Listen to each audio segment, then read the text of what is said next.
Hali gani mwanafamilia wa channel tupendwa hii hapa ya Bizaza Media.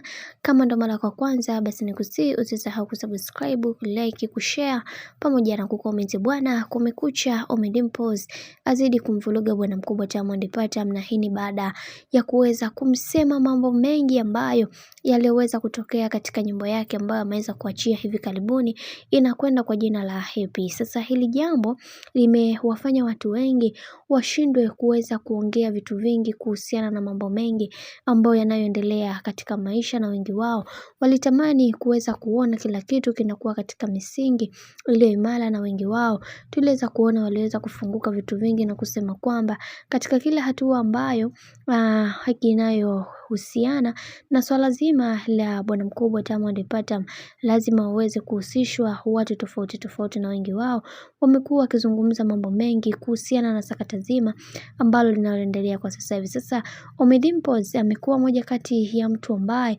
anapenda sana kuweza kuweka mambo wazi. Sasa hili jambo limemfanya watu wengine limefanya bwana mkubwa Diamond Platnumz aendelee kuchukizwa, na wengi wao waliweza kusema kwamba kwa hiki ambacho kinachoendelea kwa sasa ni maumivu matupu ambayo yanayotokea, kwani watu wengi hawakuweza kutarajia kama Ommy Dimpoz angeweza kumwanika vibaya bwana mkubwa Diamond Platnumz. Cha kwanza kitu ambacho alichoweza kukisema ni kwamba bwana mkubwa Diamond Platnumz ameweza kukopi nyimbo ya mtu mwingine, na akasema kwamba hiyo idea ambayo alikuwa nayo niliweza kumpatia mimi toka muda mrefu, lakini aliamua kuweza kuikalia kimya na akaamua kuweza kutengeneza ujanja wake na kuweza kuifanya iwe yake rasmi. Lakini ni nyimbo ambayo tulipanga mimi na yeye tuweze kuitoa kwa wakati mmoja, lakini mwenza wangu ameweza kunifanya mimi ni mjinga, lakini yote kwa yote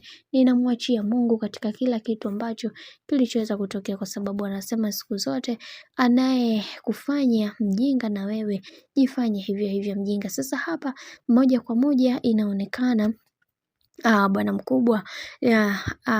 mkubwa Ommy Dimpoz ameweza kukasirishwa sana na hiki ambacho kinachoendelea, na wengi wao waliweza kufunguka na kusema kwamba kuna mambo mengi ambayo yameweza kutokea na wanatamani kuweza kuhakikisha kila kitu kiwe katika misingi ile imara. Na kwa upande wa Ommy Dimpoz ameweza kukasirika sana na kusema kwamba jamani, tuwe tunaangalia marafiki ambao tunakuwa nao katika maisha, kwa sababu kuna mambo mengi ambayo yanayoendelea kwa kipindi hiki, na tusipokuwa makini tutajikuta sisi sote tunaingia katika matatizo makubwa. Hicho ndio kitu pekee ambacho tunapaswa kuweza kukielewa na kukitambua kwa mapema mno, kwa sababu watu wengi hawatamani kuweza kuona watu wengine wakipata nafasi kubwa ya wao kuweza kufanya mambo mazito zaidi. Hicho ndio kitu pekee ambacho watu wengi hawaamini katika hili ambalo linaloendelea kwa sasa.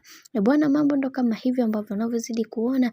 Mimi nikusihi kitu kimoja, kama ndo mara kwa kwanza basi usisahau kusubscribe, kulike, kushare pamoja na kucomment.